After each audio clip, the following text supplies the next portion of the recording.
Assalamualaikum warahmatullahi wabarakatuh. Waalaikumsalam. Alhamdulillah, pada pagi ini kita masih bisa dipertemukan di Zoom meeting, yaitu dalam rangka pembinaan saya terhadap pengembangan kurikulum, ya. Maksudnya pengembangan karena kurikulumnya sudah ada, kemudian harus kita kembangkan. Nah, tidak lupa selalu kita panjatkan salah sayanya. Ya, alhamdulillahirabbil alamin wassalatu wassalamu ala asyrofil anbiya'i wal mursalin wa ala alihi washabbihi ajmain. Ya, terima kasih atas kesediaan Bapak Ibu untuk bergabung di undangan rapat Zoom meeting pagi ini, karena kegiatan ini tujuannya bukan untuk mencari kesalahan dari kurikulum yang sudah ada, tapi sebagai pembinaan saya bagaimana kurikulum itu harus dikembangkan, karena setiap tahun kita tanda tangan kurikulum. Jangan sampai nanti setelah tanda tangan kurikulumnya disimpan rapi di dalam lemari jadi dokumen, sehingga tidak disosialisasikan ke semua guru. Padahal kurikulum ini merupakan acuan untuk melaksanakan proses pembelajaran di sekolah. Jadi kalau sudah ditandatangani dinas nanti, tugas kepala sekolah ada mensosialisasikan pada semua guru, pada komite atau wali orang tua, bahkan kepada siswa, sehingga mereka mengerti apa sih program yang ada di kurikulum, sehingga dalam pelaksanaannya nanti akan sesuai dengan yang diharapkan. Itu maksudnya Pak Suhaimi, ya. Terutama kepada Bapak Kepala Sekolah, Bapak Suhaimi, ya. Dalam kesempatan ini, Bapak sebagai pemimpin sekolah diharapkan untuk nanti betul-betul memahami pengembangan dari kurikulum yang sudah ada. Kenapa kemarin kurikulumnya pada saat saya revisi itu masih ada 3 bab yang belum Pak Suhaimi, ya. Nah, itu maksudnya supaya kita membuat kurikulum yang memang nanti akan kita lakukan pada saat proses pembelajaran selama 1 tahun. Karena kurikulum ini memang merupakan kurikulum jangka panjang 5 tahun, tapi ada bagian-bagian yang harus dibuat pengembangannya setiap tahun. Nah, jadi saya jelaskan sedikit dalam kesempatan ini, apa sih kurikulum itu, ya? Kurikulum operasional di satuan pendidikan itu memuat seluruh rencana proses pembelajaran yang diselenggarakan. Yang mana pengertian kurikulum itu sendiri adalah, yaitu kurikulum merupakan seperangkat rencana dan pengaturan mengenai tujuan, isi, dan bahan pelajaran, serta cara yang digunakan sebagai pedoman penyelenggaraan kegiatan pembelajaran untuk mencapai tujuan pendidikan tertentu yang sesuai dengan Undang-Undang Sisdiknas tahun 2003. Itu. Nah, ya. Dalam pengembangan dokumen ini juga merupakan hasil refleksi semua unsur pendidik di satuan pendidikan. Jadi semua guru itu harus tahu, Pak Suhaimi, ya, pada saat kita melakukan refleksi pada tahun yang lalu, kurikulum kita yang lalu, kita refleksi apa saja yang sudah terlaksana dan apa yang tidak terlaksana. Apalagi di masa pandemi banyak sekali yang tidak terlaksana. Apakah ini akan kita singkirkan dulu atau hilangkan dulu, kemudian kita lakukan yang memang bisa kita laksanakan. Itu namanya melakukan pengembangan. Jadi kurikulum itu ditinjau secara berkala setiap tahun, sehingga setiap tahun kita harus disahkan oleh Kadis. Ini bukan untuk mengesahkan saja, tapi mau melihat pengembangan kurikulumnya, ya. Jadi kemudian setelah disahkan secara berkala, tujuannya agar pengembangannya itu harus sesuai dengan dinamika perubahan dan kebutuhan peserta didik. Nah, ya Bapak Ibu ya, jadi kurikulum ini sangat penting. Kenapa dibuat pada awal tahun pelajaran? Karena disitulah ya langkah-langkah kita nanti akan diatur di dalam kurikulum di sini. Program-program ini semua ada di dalam kurikulum. Nah, kemudian untuk mengembangkan kurikulum kita mengenal ada beberapa prinsip, yaitu prinsip pengembangan kurikulum di satuan pendidikan, yaitu antara lain berpusat pada peserta didik. Itu yang harus diingat Pak Suhaimi ya. Jadi semuanya berpusat pada peserta didik. Kemudian kontekstual, sesuai dengan lingkungannya yang memang dirasakan sesuai dengan lingkungan, bisa memanfaatkan lingkungan dalam pembelajaran nanti. Kemudian esensial, yang penting-penting. Kemudian akuntabel, ya, harus nyata dan melibatkan berbagai pemangku kepentingan itu, sehingganya nanti harus disosialisasikan pada pemangku kepentingan, guru, bahkan siswa itu. Jadi kita dalam mengembangkan kurikulum itu memang harus jelas ya arahnya kemana, itu Pak Suhaimi. Sehingga saya dalam kesempatan ini ingin sekali menyampaikan hal ini karena ini adalah poin-poin penting yang harus diketahui dari sekolah, bahwa kurikulum itu kegunaannya ini gitu kan. Kegunaannya sangat penting sebagai pemandu proses belajar di sekolah kita. Jadi kurikulum itu tidak harus sama sekolah satu dengan sekolah lain, sesuai apa yang sudah diprogramkan oleh sekolah. Nah, itu maksudnya Pak Suhaimi. Jadi saya mungkin bisa saja merevisi kurikulum Pak Suhaimi, tapi nanti kan ada tanda tanya. Ini kok nggak boleh, ini boleh. Nah, jadi saya harus mengadakan rapat Zoom meeting ini supaya jelas ya apa yang saya lakukan nanti.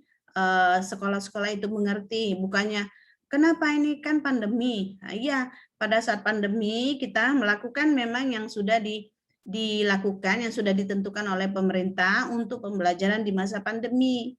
Makanya di instrumen validasi itu banyak sekali tambahan-tambahan dasar hukum yang kita gunakan dalam pengembangan kurikulum kita untuk membuat kurikulum di masa pandemi, yaitu surat edaran ya Bapak Ibu ya. Kemudian Permendikbud sekarang sudah ada risteknya. Itu apalagi yang tentang kurikulum khusus, yaitu nomor 719. Kemudian nanti dilanjutkan dengan Kabalitbang 018. Itulah menjadi acuan kita. Dan banyak lagi surat-surat edaran yang sudah dikeluarkan selama masa pandemi. Kita membuat selama masa pandemi itu khusus pandemi saja, karena sudah tahun kedua, ini mungkin sudah berpengalaman setahun kemarin. Jadi bisa membuat pengembangannya sesuai dengan apa yang terjadi, dinamika-dinamika yang terjadi di sekolah kita. Tidak usah terlalu tebal, Bapak. Yang penting poin-poin yang ada di dalam kurikulum itu dimengerti oleh semua guru di sekolah. Ya. Setelah itu nanti kalau misalnya masa pandemi ini habis, mudah-mudahan ya insya Allah cepat berlalu, kita kembali lagi ke kurikulum 13 dan kita buka lagi nanti kurikulum kita pada saat tidak pandemi.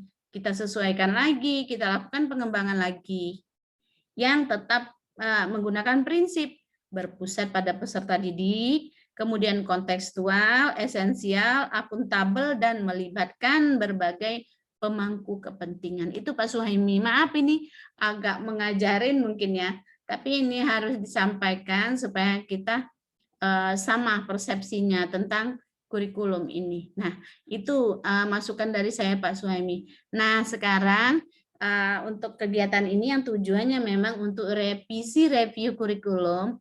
Jadi Pak Suhaimi nanti sekarang juga ya saya persilahkan untuk share screen seperti tadi Pak. Silakan ya Pak. Kita bahas bersama-sama. Share screen.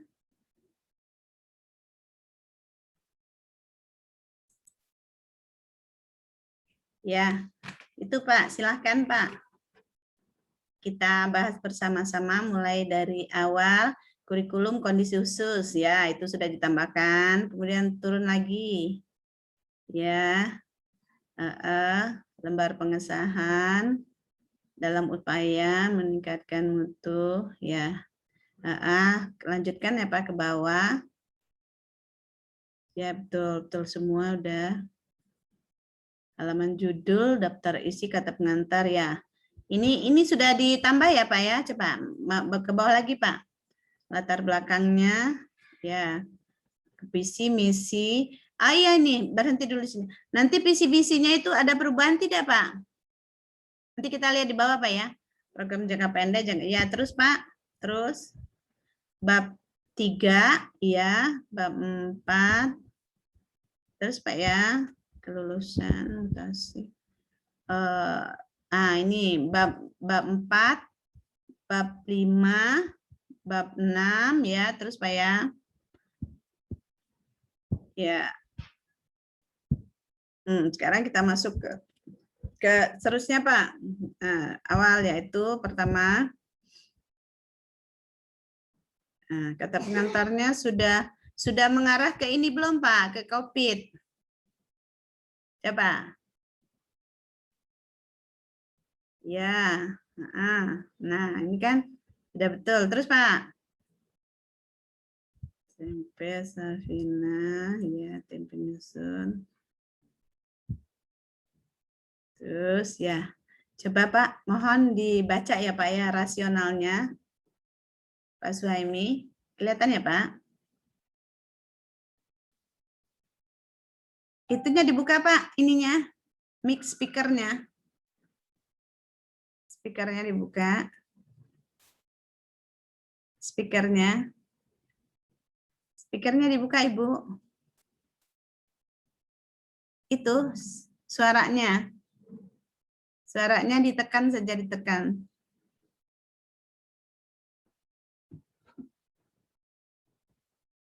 Suara. Itu yang speaker warna merah itu Pak, diklik. Di bawah sebelah kiri. Di bawah sebelah kiri. Ada speaker tanda merah. Ya Pak Suhaimi baca. Rasionalnya tolong Pak, rasional. Ya, baca. Undang-Undang Nomor 20 Tahun 2003 tentang Sistem Pendidikan Nasional. Bab 4 menyatakan bahwa pemerintahan dan pemerintah daerah berhak mengarahkan, membimbing, dan mengawasi penyelenggaraan pendidikan sesuai dengan peraturan perundang-undangan yang berlaku. Selanjutnya pasal 11 ayat 1 juga menyatakan bahwa pemerintah daerah wajib memberikan layanan dan kepermudahan serta menjamin terselenggaranya pendidikan yang bermutu bagi setiap warga negara tanpa diskriminasi.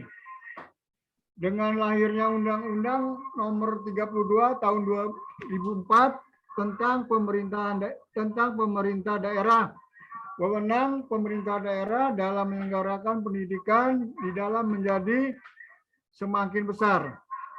Lahirnya kedua undang-undang tersebut menandai sistem baru dalam penyelenggaraan pendidikan dan sistem yang cenderung sentralistik menjadi lebih desentralistik. Ya, terus Pak, kurikulum sebagai salah satu substansi pendidikan perlu disentralisasikan terutama dalam pengembangan silabus dan pelaksanaannya yang disesuaikan dengan tuntutan kebutuhan siswa, keadaan sekolah, dan kondisi sekolah atau daerah. Dengan demikian, sekolah atau daerah memiliki cukup kewenangan untuk merancang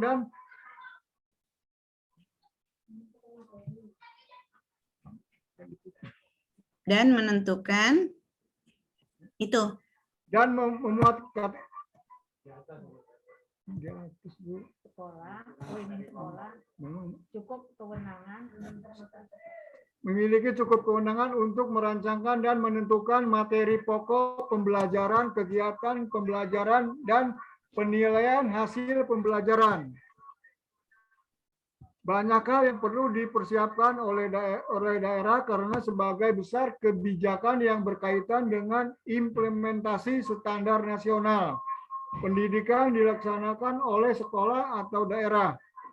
Sekolah harus menyusun kurikulum tingkat satuan pendidikan yang terdiri dari tujuan pendidikan tingkat satuan pendidikan, struktur muatan KTSP, kalender pendidikan, dan silabus dengan cara melakukan penjabaran dan penyesuaian standar isi yang ditetapkan dengan Permendiknas nomor 22 tahun 2006 dan standar kompetensi lulusan yang ditetapkan dengan Kemendiknas nomor 23 tahun 2006 dalam peraturan pemerintah nomor 19 tahun 2005 tentang standar nasional pendidikan dijelaskan.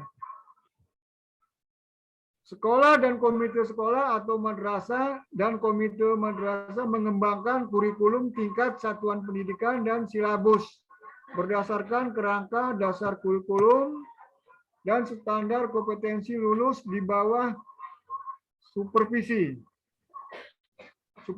Dinas Pendidikan Kabupaten Kota yang bertanggung jawab terhadap pendidikan untuk SMP, SMA, dan SMK, serta departemen yang menangani urusan pemerintah di bidang agama untuk MI, MTS, MA, dan MAK pasal 17 ayat 2.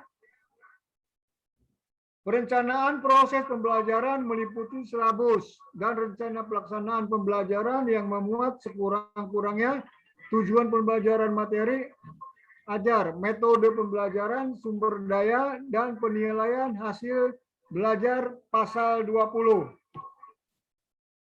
Berdasarkan ketentuan di atas, daerah atau sekolah memiliki kurang gerak yang luas untuk melakukan modifikasi dan mengembangkan variasi-variasi penyelenggaraan pendidikan sesuai dengan keadaan, potensi, dan kebutuhan daerah, serta kondisi siswa.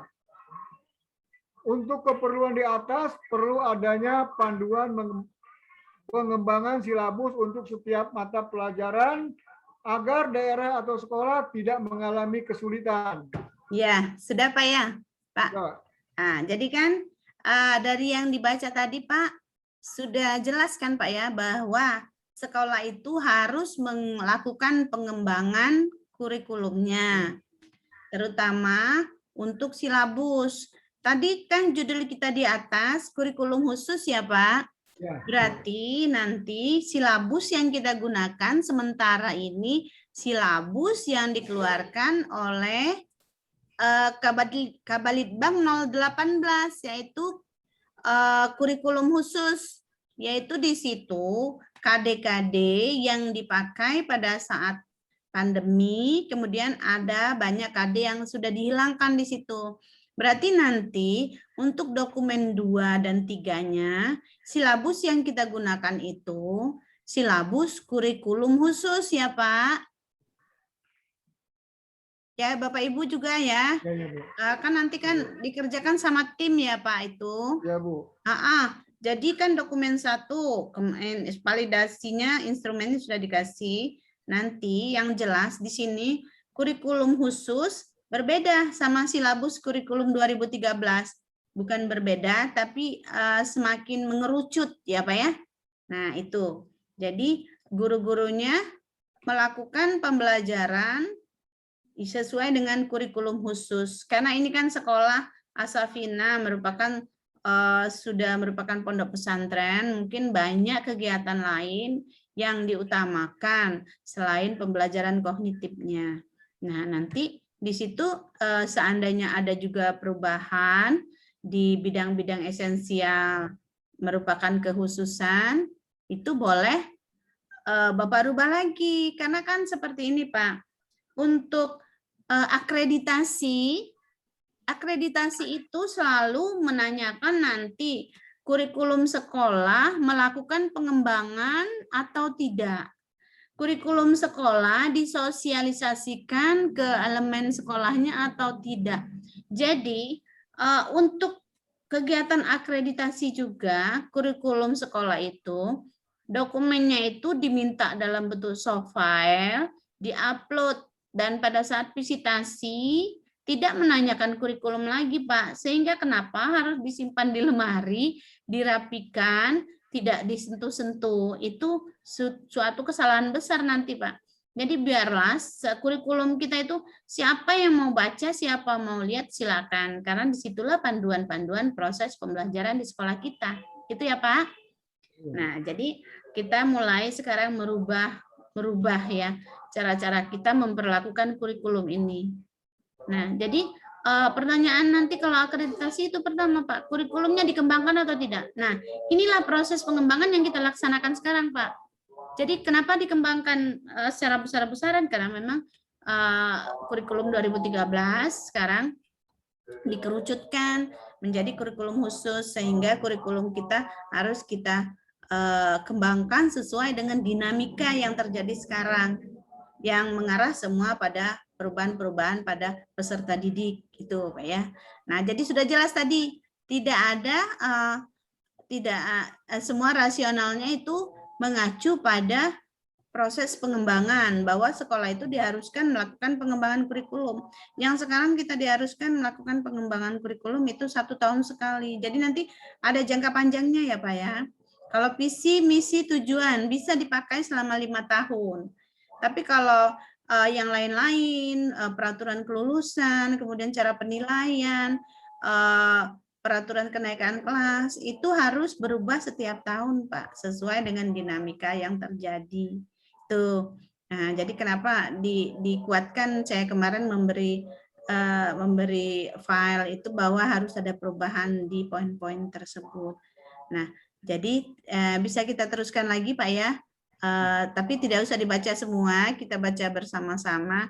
Turunkan lagi, Pak, ke latar belakang. Nah, latar belakang ini sudah masuk ya, Pak, di sini nih. Sudah dalam kondisi darurat, kegiatan pembelajaran tidak bisa berjalan secara normal seperti biasanya.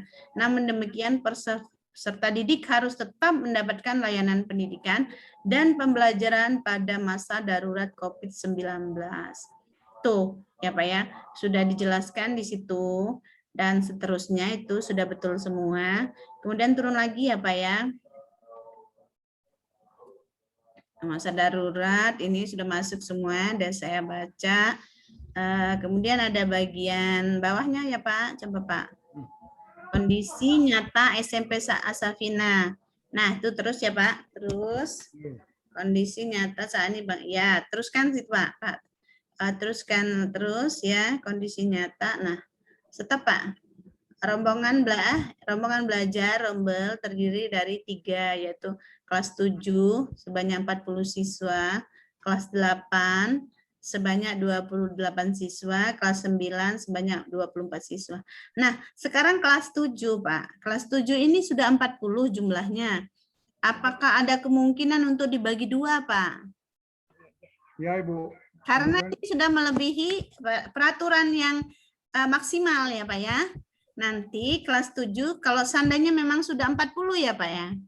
Iya Bu. Nah mudah-mudahan nanti mungkin bisa jadi akan bertambah lagi karena kalau PPDB ya, kita belum ditutup ya Pak ya. Nanti jadikan kelas Pak.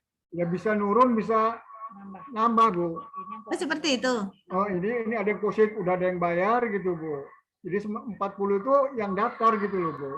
Oh. Yang ininya udah masuk gitu Bu. Seperti ini saja. Jadi Bapak buat 2 kelas saja Pak. Yang udah bayar itu kan di kelas A-nya misalnya. Nanti sisanya di kelas B. Jadi seandainya kelas B-nya itu nanti tidak mencukupi, anggap saja di kelas A-nya itu seperti ini kan 28 itu sudah ideal itu Pak ya. Kan kita maksimal 32. Ya. Jadi Bapak stopkan di situ 30 atau 28, sisanya buat kelas baru. Ini harus ditulis Pak di program kita. Ya, jadi harus sudah dijelaskan di sini. Kalau nanti pada saat pelaksanaannya ternyata berbeda, kata Bapak tadi, bisa berkurang, bisa bertambah. Nah, ya harapan kita bertambah, tapi seandainya berkurang, itu tidak apa-apa. Kan namanya di lapangan nanti Pak. Ini kan program awal tahun ya Pak ya.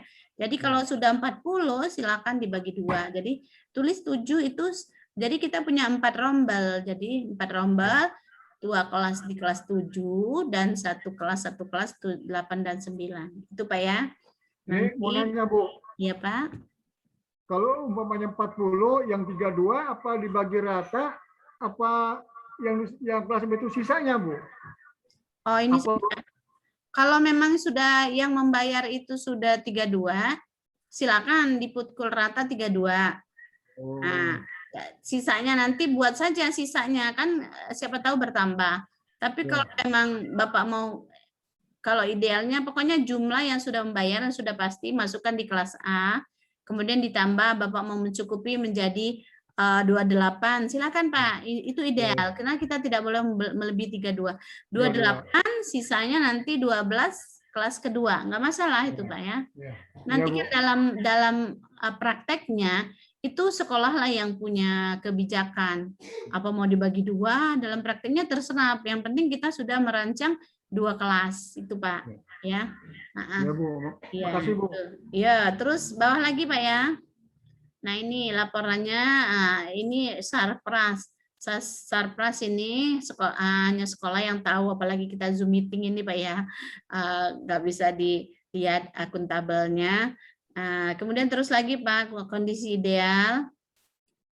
Nah ini kondisi ideal, ya berdasarkan hasil yang ingin dicapai dalam kelulusan perlu ditingkatkan dalam perolehan nilai rata-rata melalui KBM yang lebih efektif dan efisien serta tambahan pelajaran les. Nah, kemudian setiap guru mata pelajaran harus bisa memakai perangkat KTSP. Itu kan Pak, setiap guru mata pelajaran harus bisa memakai perangkat KTSP. Jadi guru itu harus paham betul KTSP program yang Bapak buat, yang sekolah buat ya Pak ya. Dan mampu. Ini mohon nanti mohon dibantu sama Bapak atau Ibu gurunya untuk mengedit lagi Pak ya. Karena masih banyak yang huruf-hurufnya agak salah tertulis itu Pak ya. Ini kan dan mampu, itu ada N, dibuang, melaksanakannya dalam setiap proses belajar mengajar. Jadi kan ini merupakan panduan melakukan proses belajar mengajar guru. Guru mata pelajaran mampu menentukan kondisi kemampuan dari setiap anak didik. Ini bukan dan dari ya Pak ya. Dari setiap anak didik. Tenaga pendidik diharapkan memiliki jenjang pendidik sarjana S1. Itu idealnya ya Pak ya. Sehingga menjadi guru yang profesional dalam bidangnya. Ini kan yang ideal-ideal. Nah, yang ideal ini kan harus usahakan ya Pak ya, supaya menjadi ideal yang kita laksanakan di sekolah. Setiap guru harap mampu menyusun perangkat KTSP demi kelancaran tugasnya, meningkatkan prestasi siswa, ya. Melengkapi sarana prasarana yang belum tersedia, misalnya ruang perpustakaan, ruang laboratorium IPA. Nah, jadi ada ruang-ruang yang harus disiapkan. Kalau memang belum ada, sekolah itu bisa mengambil kebijakan. Ruang ini tidak bermanfaat. Ruang ini harus dimanfaatkan, misalnya ruang perpustakaannya belum ada, bisa ini dari sekolah ya, standar sarplasnya di sekolah itu sendiri yang punya wewenang. Menggali potensi keuangan melalui komite sekolah dalam meningkatkan prestasi siswa melalui kegiatan olimpiade, perlombaan-perlombaan. Ini kan ideal ya Pak ya. Nah, terus lagi Pak. Potensi dan karakteristik satuan pendidikan. Jadi di sini Bapak bercerita potensi dan karakteristik. Terus Pak. Terus ini ya sudah. Kemudian ini kan dasar hukum. Nah, kurikulum kondisi khusus SMP Asabina Bandar Lampung berlandaskan pada ini ya 2019 ya. Terus Pak, terus ke bawah lagi Pak. Nah, Terus Pak, terus Permendiknas RI 2007-2013, terus lagi Pak Pergub Lampung. Ya, terus Peraturan 2008, surat edaran, ya, dia surat edaran 15, ya itu. Kemudian 20 pedoman SE, Sesjen, Kemendikbud, ya, terus Pak, bawah, ya, lengkap, sudah, terus lagi Pak ya. Nah, ini halo, ini Pak, turun lagi Pak. Ini keputusan Kepala Dinas Pendidikan Provinsi Lampung tahun 2021 nomor 800 tentang kalender pendidikan. Ini kalender pendidikan sudah terbit Pak ya? Halo? Belum ada Bu, belum. Iya, belum ada. Ya. Makanya dimerahin nggak apa-apa. Iya, belum ada ini Pak. Ya. Terus Makanya dimerahin Bu. Belum memang Pak, belum ada. Ini kan yang tahun kemarin ya Pak ya? Ya. Nah, tahun ini belum ada, memang kemarin sudah dibilang sama Pak Zakaria, belum ada, tapi tidak apa-apa. Kan kadang acuan kita kan tentang kalender pendidikan paling untuk menentukan minggu-minggu efektif itu Pak ya. Nah, terus pengertian umum sudah nih ya, ini sudah saya baca. Nah, ntar ini Pak. Ini Pak ya, silabus ada rencana pembelajaran pada suatu kelompok mata pelajaran tertentu yang mencakup standar kompetensi dasar, materi pokok pembelajaran, kegiatan pembelajaran, indikator penilaian alokasi waktu dan kompetensi dasar ke dalam materi pokok, kegiatan pelajaran dan indikator pencapaian kompetensi untuk penilaian. Rencana pelaksanaan pembelajaran merupakan bagian dari perencanaan proses pembelajaran yang memuat sekurang-kurangnya tujuan pembelajaran, materi ajar, metode pengajar, sumber belajar, dan penilaian hasil belajar. Ini Pak, ini kan kita RPP-nya yang hanya mempunyai pertama tujuan pembelajaran, kemudian yang kedua langkah-langkah, itu yang RPP yang katanya RPP sederhana yang 1 lembar, yang walaupun bukan 1 lembar Pak ya, itu kan yang ada tujuan pembelajaran, kemudian langkah-langkah, kemudian penilaian.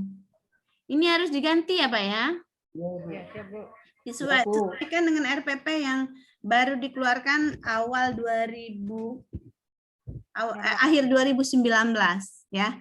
Dari Bapak Nadiem Makarim ini agak beda sedikit karena dia tidak pakai materi ajar ya Pak. Metode ini tidak disebutkan di situ, tinggal langkah-langkah langsung, sumber belajar juga tinggal penilaian langsung ya Pak ya. Ini agak dirubah RPP-nya nanti karena RPP sekarang RPP yang sederhana, efisien dan efektif. Nah, ini poin yang dirubah, poin 4 ya Pak. Terus Pak, peserta didik adalah anggota masyarakat yang berusaha mengembangkan potensi diri melalui proses pembelajaran yang tersedia pada jalur jenjang dan jenis pendidikan tertentu. Terus Pak ya, ini komitenya jalan Pak ya, komite sekolah? Udah jalan Bu. Hah? Jalan Bu. Oh iya udah, itu kan. Terus standar kompetensi adalah kualifikasi kemampuan minimal peserta didik. Ya, ini KKM-nya masih boleh menggambarkan sikap, pengetahuan, keterampilan yang diharapkan pada ya. Minggu efektif adalah jumlah. Terus Pak ya, terus. Nah, visi, misi dan tujuan ini bisa berlaku lama ya Pak ya. Untuk 5 tahun bisa. Tapi sebelum 5 tahun, kalau memang sudah punya rancangan visi misi yang baru sesuai dengan dinamika, itu boleh Pak. Setiap tahun mau diganti juga nggak apa-apa. Tapi dia kalau tidak mau diganti setiap tahun, boleh diganti 5 tahun sekali. Nih, bertakwa, berprestasi, unggul dalam pengetahuan umum, dan mampu beradaptasi terhadap perubahan lingkungan. Misi meningkatkan kualitas pendidikan yang bermutu dan berdaya saing untuk membentuk kepribadian yang bermoral agama, berbudi pekerti, berakhlak mulia, cerdas dan berbudaya Indonesia dan berwawasan internasional. Ya, itu jadi misinya ini untuk mendukung visi ya Pak ya. Jadi harus bertautan. Jadi visinya apa, nanti misinya apa. Betul ini Pak, sudah? Nggak usah dirubah lagi. Terus Pak, bawah lagi Pak ya, Ya. tujuan. Nah ini. Ya.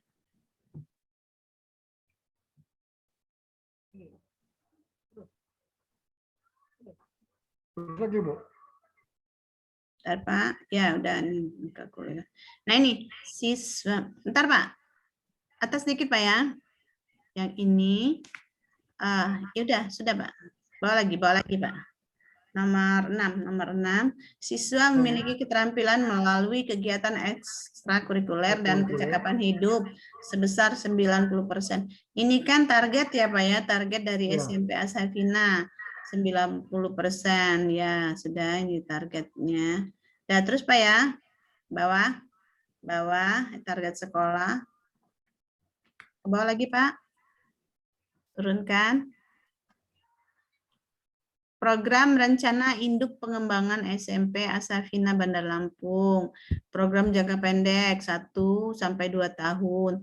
Tersedianya sarpras pendidikan, tim kerja, menyusun pengayaan kurikulum dan silabus, menyusun jadwal materi dan alat bantu, menyelenggarakan penerimaan siswa baru, menyiapkan keperluan siswa, sosialisasi dan masyarakat sekitar. Betul. Terus Pak, program jangka menengahnya apa Pak? Jangka menengah turun ya Pak.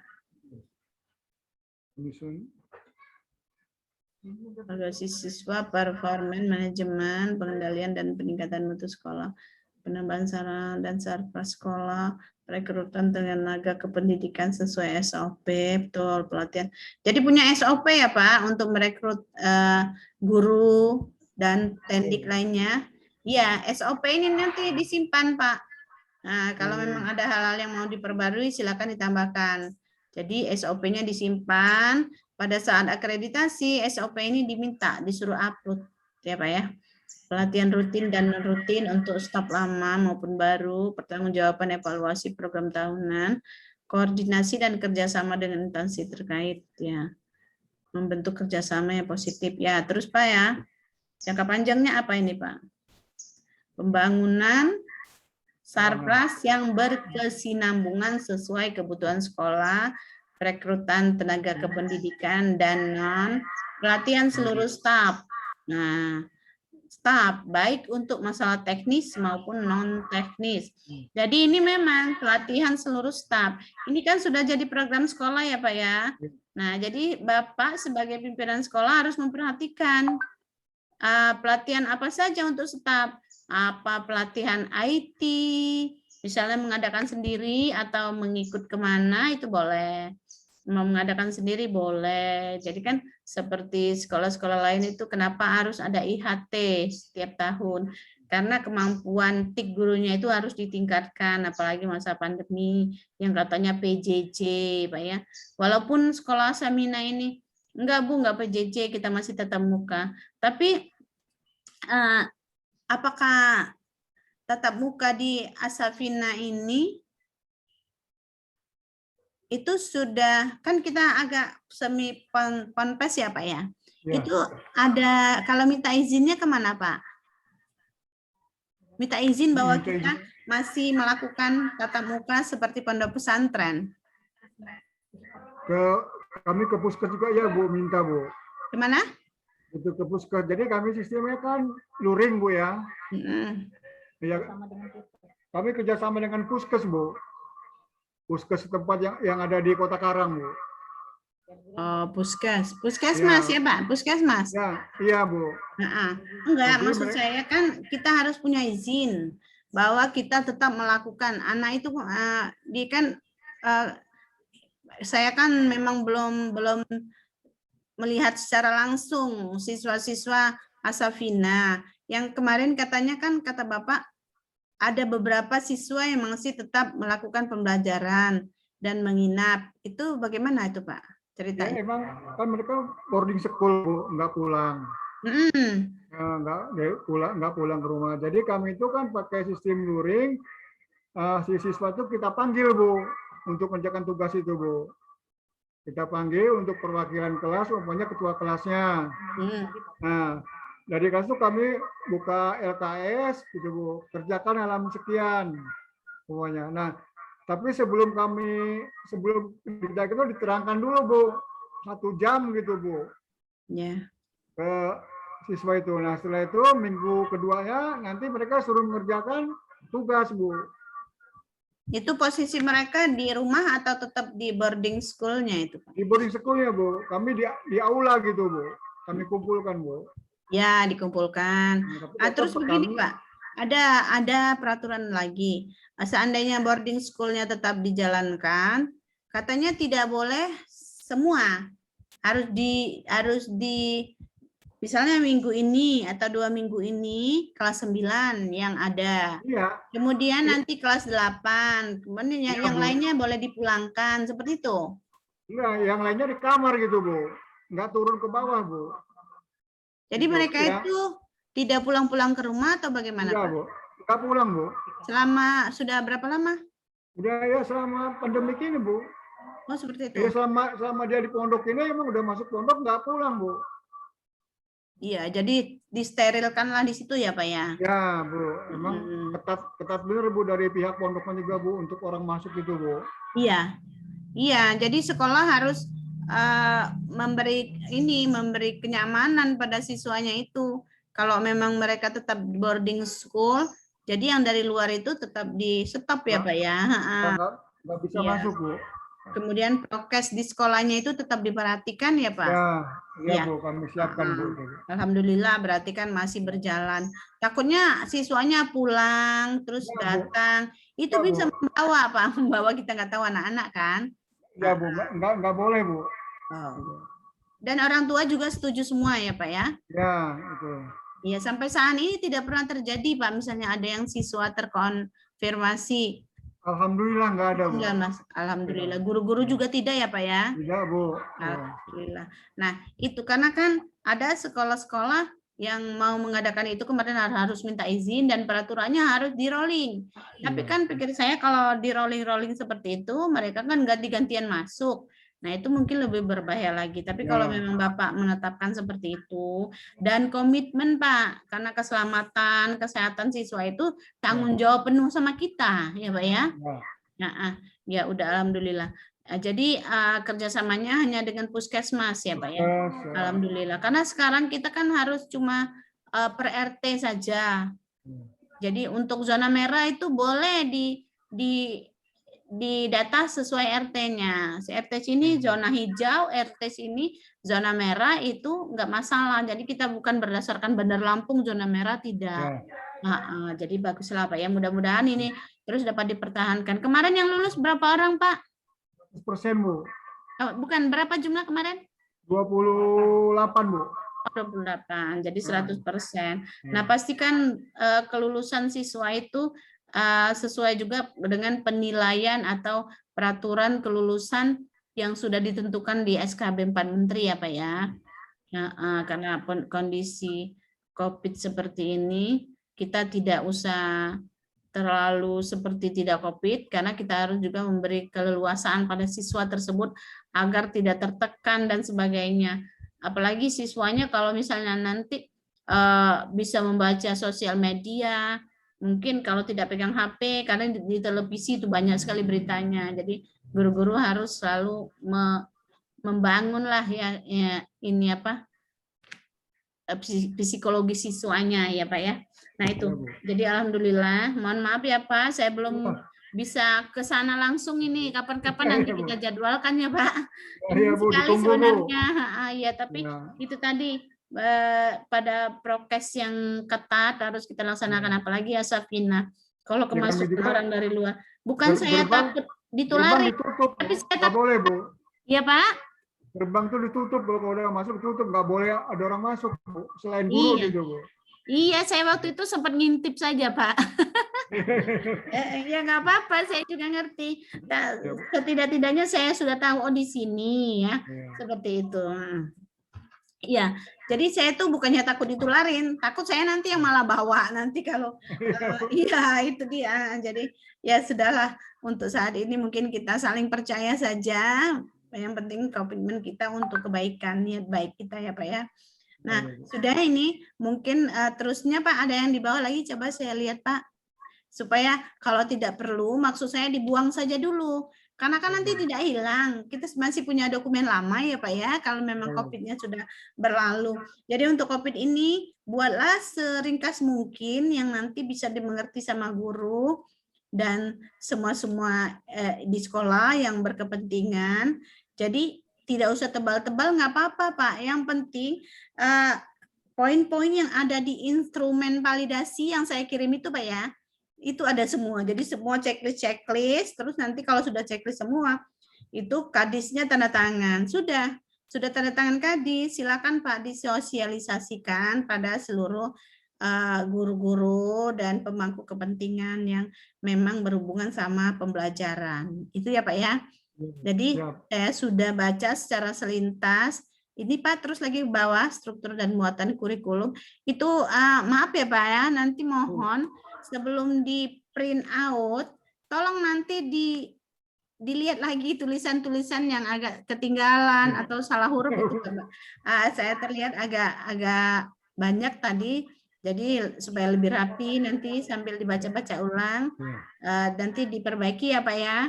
Terus ya, ini KTSP ya, akhlak mulia. Ya sudah Pak, ini betul terus. Ya, stop Pak, di atas sedikit Pak. Nah ini muatan lokal bahasa Lampung tetap jalan ya Pak, karena anak boarding school ya. Ya udah terus bawa Pak, bawa lagi terus ya Pak ya.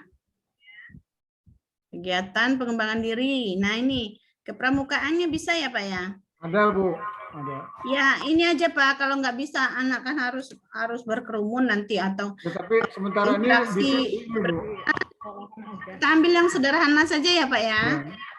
Yang sederhana, yang bisa tidak usah dikerjakan berkerumun-kerumun, kan banyak kecakapan-kecakapan yang harus dikerjakan mandiri oleh mereka itu di pramuka, banyak ya, tetap dilaksanakan ya Pak ya. Pengembangan diri yang bersifat spontan, ya baca kitab suci, doa sebelum dan sesudah belajar. Di sini ada ini enggak Pak, tagihan untuk siswa misalnya hafal berapa juz tamat dari SMP Sapina, itu ada nggak programnya Pak? Ada Bu. Ada Bu di pondok. Kan kadang karena kita mempertahankan ya ini kita sekolah kita kualitas. Jadi misalnya tamat dari sini anak itu harus hafal 2 juz seperti itu. Ada ya Pak ya? Ada Bu. Nah, jadi karena kualitasnya sudah ditentukan seperti itu, untuk kenaikan kelas atau kelulusan itu tetap kita usahakan ya Pak, berkomitmen ke sana. Jangan nanti anak yang belum hafal tetap lulus tanpa kita ini lagi itu ya Pak ya. Terus siapa? Ya, terus Pak, muatan kurikulum SMP. Ya ini jam-jamnya tidak usah dirubah Pak ya. Tidak usah, tetap saja seperti ini. Tapi pada praktiknya karena kurikulumnya nanti kurikulum khusus untuk kognitifnya. Jadi kalau kurikulum khusus kognitifnya itu kan berkurang. Tapi jamnya di sini tidak dikurangin Pak ya dari mulai kemarin. Itu kan coba. Udah, ya tidak ya Pak ya? Ya? Iya udah ketentuan dari pusat itu Bu. Ketentuan dari standar ini. Dari ketentuan dari standar isi itu Bu, jadi apa nggak dirubah-rubah Bu? Iya nggak usah Pak. Tapi pada prakteknya, misalnya jam IPA itu 5 jam, kita kan nggak bisa pakai ya. Ya kalau ya Bu. Ya, tapi diperbanyak saja di penguatan karakternya yang sudah ada di program sekolah ya Pak. Iya. Misalnya pengajiannya ditambah saja, karena kebenaran anak-anak ini masih bisa kita rangkul kalau masih di dalam boarding school. Terus Pak, ada lagi ke bawah, berarti nggak ada masalah ini. pengaturan beban belajar, silakan ya Pak ya, ini ya nggak apa-apa. Terus 50% ya betul. Terus lagi Pak, proses pembelajaran psikologis. Terus Pak, udah ini sudah saya baca. Terus Pak ke bawah lagi, ketuntasan belajar minimal. Ya, ketuntasannya supaya kita ada acuan ya Pak ya. Biarkan saja. Bahasa Inggrisnya 70 Pak. Anak-anak susah Bu, bahasa Inggris. Iya Bu, 70 Bu. Agak susah Bu anak-anaknya Bu. Enggak Pak, misalnya ini kan sudah berlaku pada tahun kemarin ya Pak. Silakan Pak diadakan gurunya mengadakan perhitungan baru lagi sesuai dengan perolehan tahun kemarin. Misalnya mau diadakan peningkatan sedikit nggak apa-apa Pak. Oh iya. Ini kan kayaknya standar benar. Bagaimana kalau bisa ditingkatkan lagi untuk bahasa Inggris, matematika, itu kan bisa ditingkatkan lagi. Nanti gurunya disuruh menganalisis lagi, Pak. Ya. Iya Bu. Terus Pak, nggak apa-apa ini. Kalau mau dirubah lagi silakan. Kalau enggak ya nggak apa-apa. Ini aja dulu. Karena kondisi pandemi, pokoknya asal kita ada acuan saja Pak ya untuk menilai. Ya. Terus ke bawah lagi Pak. Pedoman kenaikan kelas dan kelulusan dan mutasi. Nah, ini yang penting Pak. Pedoman kenaikan kelas berkenaan sesuai dengan penyebaran COVID semakin meningkat, maka perlu dilakukan langkah yang responsif untuk yang mengutamakan keselamatan dan kesehatan lahir dan batin peserta didik. Nah, ini sudah ada surat edaran nomor 1 2021 kenaikan kelas sebagai berikut. Ini sudah berdasarkan itu ya Pak ya. Iya Bu. Portofolio. Nah, jadi ini kalau sudah seperti ini, guru-gurunya ya sudah. Jadi gurunya itu pahamilah pedoman yang sudah diberikan ini apa saja, ya Pak ya. Karena ini khusus pandemik dan sudah ditentukan pemerintah. Kemudian ada pun rumus perhitungan nilai rapot. Itu kan kebanyakan kadang nilai rapot kita tidak usah terlalu minta yang ideal sama siswa. Tapi lebih banyak ke kasih sayang saja Pak ya. Ya, terus Pak. Lagi 60-40 ya. 60-40 ya Pak? Iya Bu. Bukan 50-50. Enggak, 60-40. Oh ya, sudah. Nah, terus Pak. Sesuai kelulusan. Tidak ada kata-kata un di sini Pak ya. Terus Pak. Terus dah. Lulus ujian sekolah terus dah. Bawa lagi ya Pak. Nah, itu 12 mutasi ya itu nggak apa-apa. Terus Pak, kalau mutasi kan itu kebijakan sekolah. Terus Pak, terus saja Pak. Terus tanda kopi lulusan. Ya sudah ini terus saja. Nah, itu sudah saya baca selintas kemarin. Hari-hari jasmani Al-Quran. Nah ini kalendernya. Terus siapa ya kalendernya nanti di reka-reka saja karena belum keluar. Terus Pak, ini yang kemarin ya Pak ya? Iya. Ya nggak apa-apa. Ini. Tapi ini sudah disesuaikan dengan kalender ya Pak? Udah ya, udah diganti ya. Coba satu minggu efektif Februari. Ya, udah terus saja Pak. Pembelajaran pada masa dari COVID. Ya, terus Pak. Tuh, terus.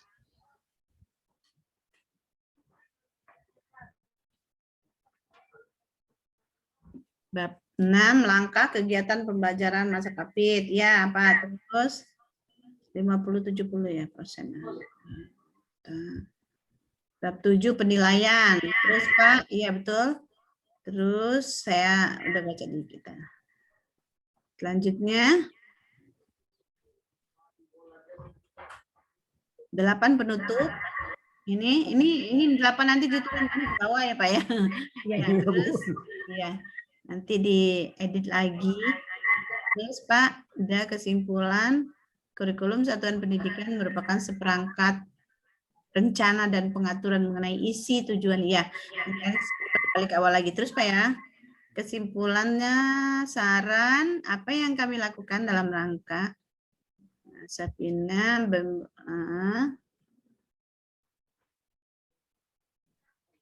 ya. Ya, terus Pak. Terus aduh.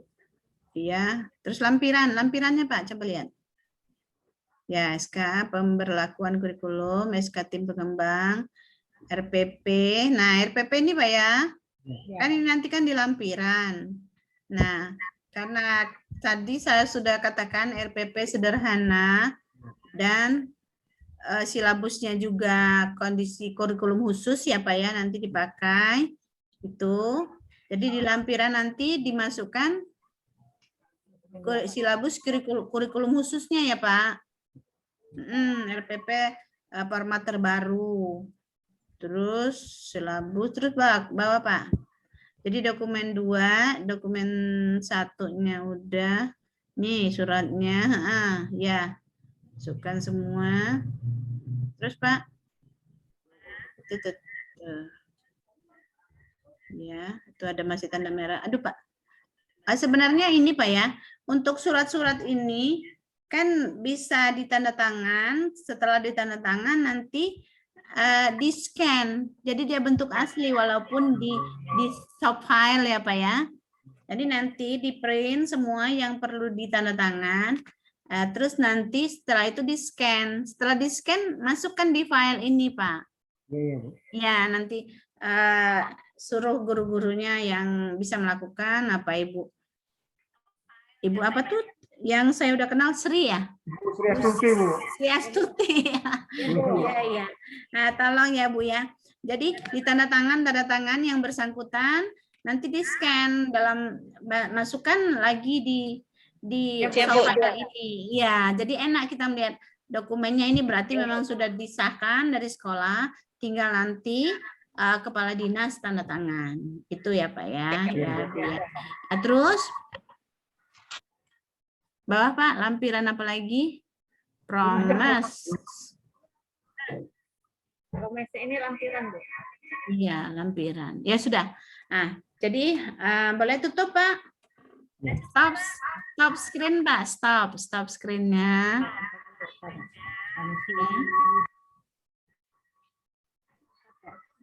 Stop. Mana sih ininya tadi? Langsung aja stop, dia hilang sendiri. Bu, mana sih? Di atas yang warna hijau, Bu. Ada hijau pemerah dia stop gitu.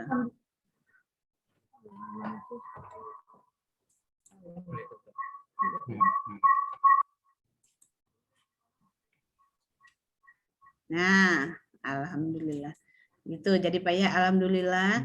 Jadi kan hanya berapa halaman tadi dokumen satunya ya Pak ya, nggak usah terlalu tebal. Yang penting bisa dipahami oleh semua guru, oleh semua pemangku kepentingan atau komite. Ini Pak, program kita tahun ini. Jadi membuat mereka percaya. Sehingga nanti dalam proses pembelajaran kita akan terbantu juga kalau mereka diikutkan ya Pak ya. Nah itu. Nah, jadi nanti Pak cuma ada PR-nya untuk mengedit sedikit-sedikit tadi. Kemudian coba yang harus ada tanda tangan Bapak, tanda tangan tim dan sebagainya itu nanti di print out, sudah ditanda tangan semua, di scan, setelah di scan dimasukkan lagi di soft file ini. Jadi soft file ini sepertinya hidup Pak, karena dia punya tanda tangan, kemudian punya cap yang basah istilahnya. Itu Pak.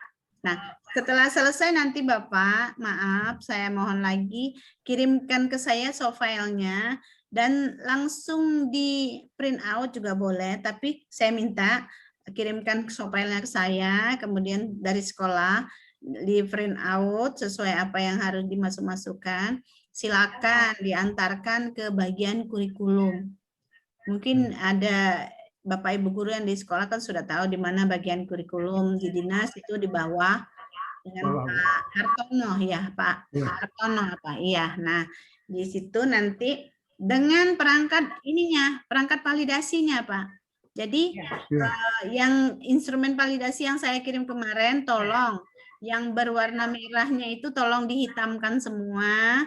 Kemudian nanti dimasukkan di situ karena nanti tetap kurikulum itu akan mengantarkan ke kami, kemudian divalidasi, baru nanti masuk ke Kadis, dan setelah dari Kandis nanti kurikulum itu akan memberitahu ke sekolah untuk bahwa kurikulumnya sudah selesai. Jadi itu udah selesai Pak, tinggal sosialisasi ke sekolah. Begitu Pak Suhaimi ya. Terima kasih, Bu. Iya, itu saja Pak. Terima kasih banyak Iya. sudah mau berbagi, bermusyawarah tentang kurikulum sekolahnya. Nah, sekarang seandainya ada pertanyaan-pertanyaan lagi, apa itu tentang kurikulum atau hal-hal lain yang di dalam pembelajaran kita, kita boleh laksanakan sekarang, Pak.